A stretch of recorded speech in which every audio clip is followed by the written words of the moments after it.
Well, good morning, good afternoon, good evening, wherever you are today. I'm Mr. Partridge here at Magna Christian Schools.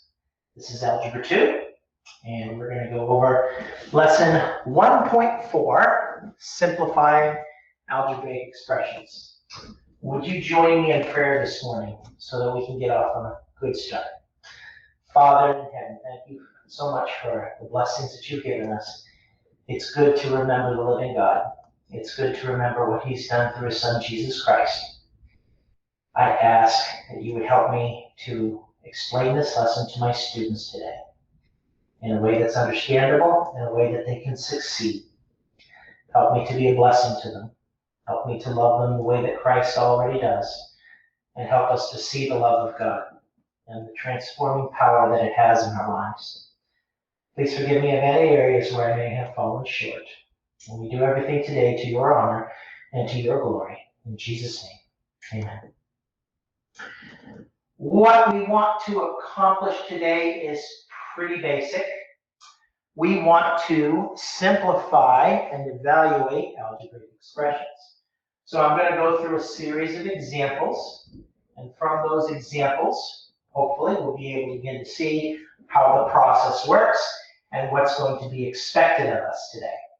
So let's look at example 1. We're going to talk about translating words into an algebraic expression. Example A, the distance remaining for a runner after m miles of a 26.2 mile marathon. So we want to translate this into an algebraic expression. We know that the runner has already gone m miles, and the total distance is 26.2 miles. So now the question is, what's left? So we get the sense of subtraction. And so the expression that we're looking for is that we know that m itself will not exceed 26.2, and it will be bigger than 0. So the expression should be 26.2 minus m. And that is the algebraic expression. So once we know how many miles the marathon runner has indeed run, we can then plug that into the expression and figure out how many miles remain. Part B, the number of hours it takes to fly 1,800 miles at an average of n miles per hour. So we're looking for the number of hours it takes, the time it takes. We know the speed, and so we know the formula, distance, d, equals rate times time. Well, I know the distance. The distance is 1,800. And I know the rate, it's n miles per hour.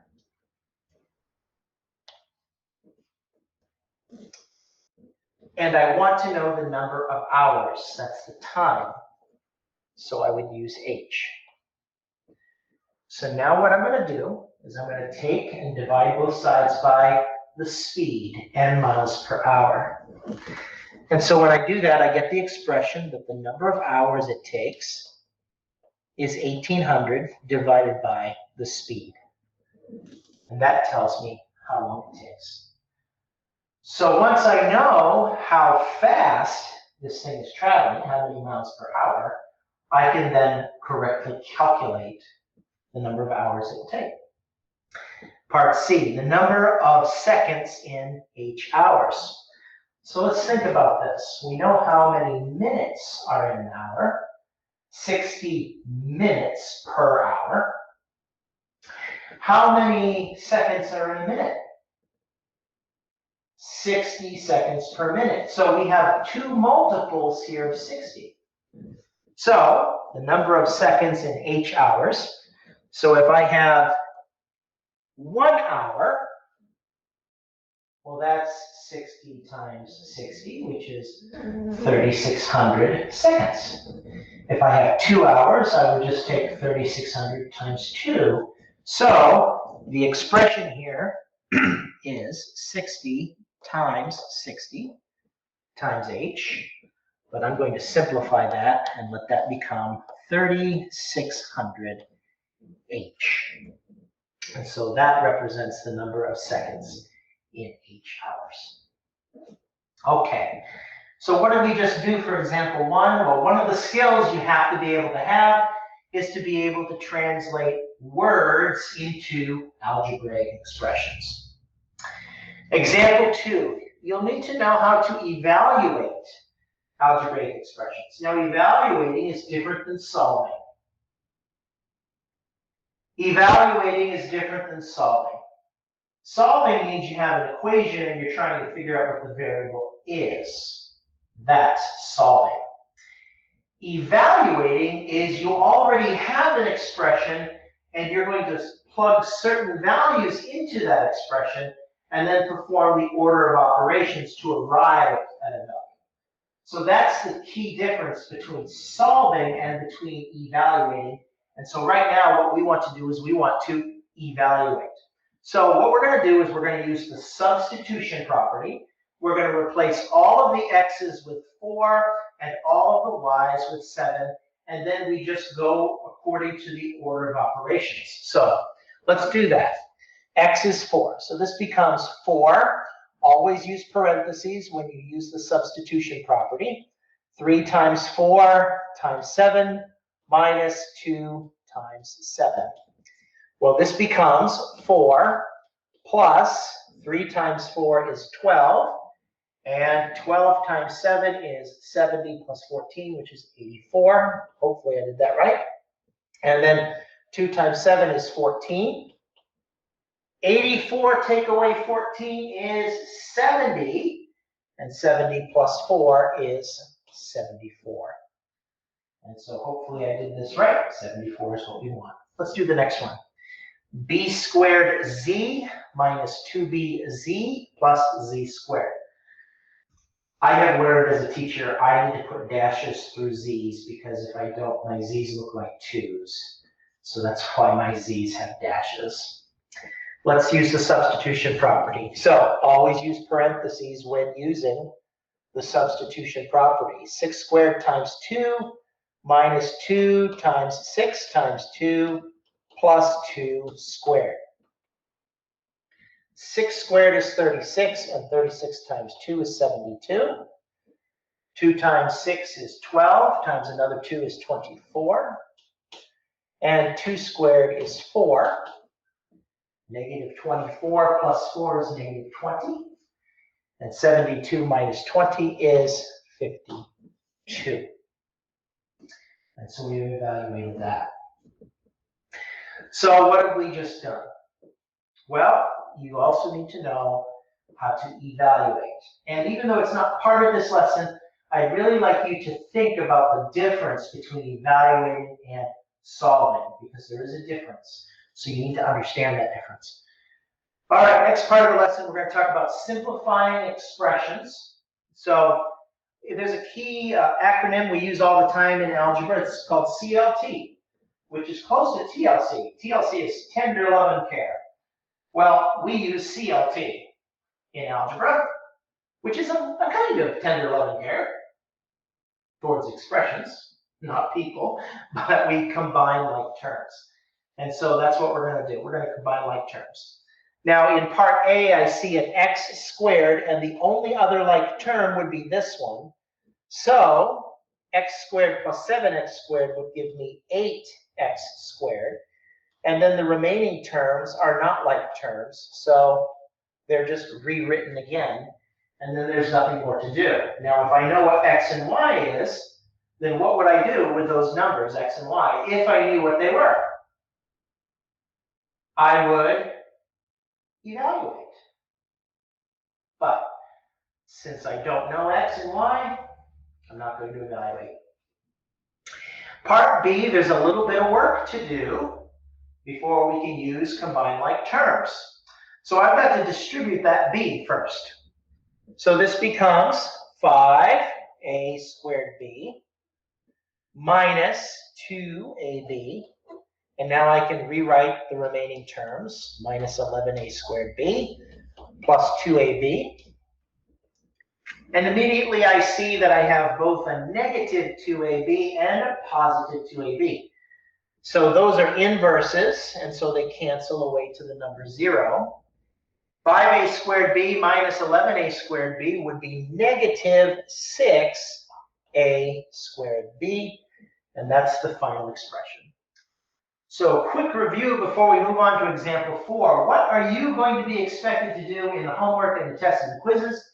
You will be expected to know how to translate from words into algebraic expressions.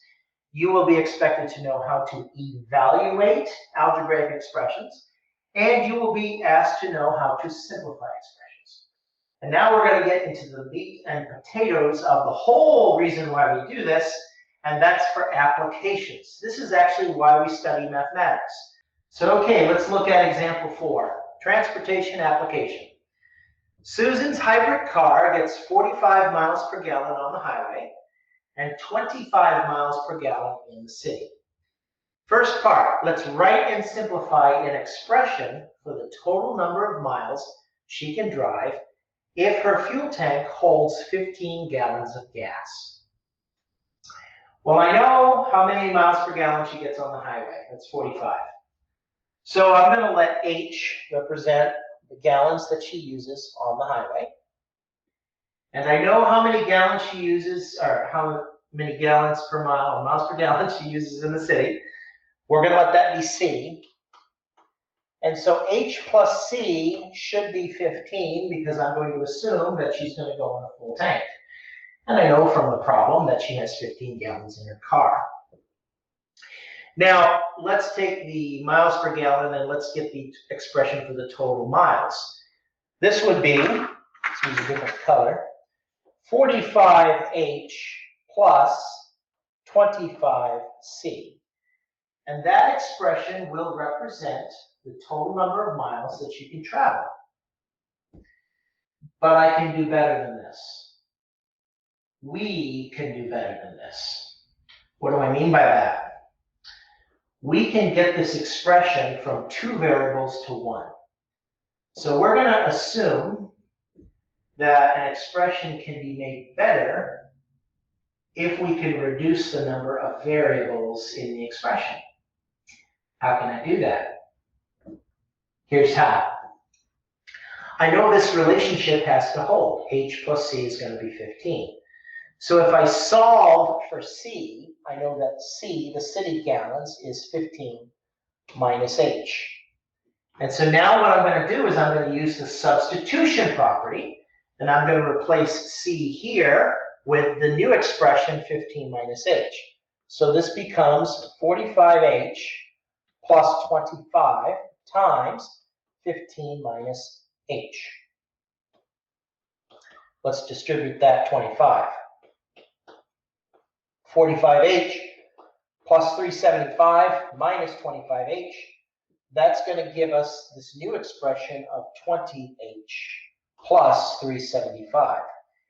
And that expression in our context, in our setting, is better because instead of using 2 variables, I can use 1 variable to get my final answer. So this expression represents the total number of miles that she can drive in terms of highway gallons. How many total miles she can drive on 1 tank of gas if she uses 5 gallons on the highway? So now this problem becomes what kind of a problem? An evaluation problem. So I'm going to take the 5 gallons on the highway and substitute it into this expression.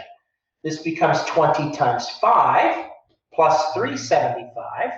Well, 20 times 5 is 100, and 100 plus 375 is 475. So that means that if she uses 5 gallons on the highway, she can travel a total of 475 miles. Let's look at the challenge question today. Did you know that you can actually find an algebraic expression in the Bible? You can. Here's your challenge. Go to John chapter 2 and read verses 1 through 12 carefully. Can you write an algebraic expression for the total number of gallons of wine Jesus created at the wedding. It's actually there. And we'll actually talk about that. But I want to see if you can find it on your own first. That's the lesson. God bless you, wherever you are today.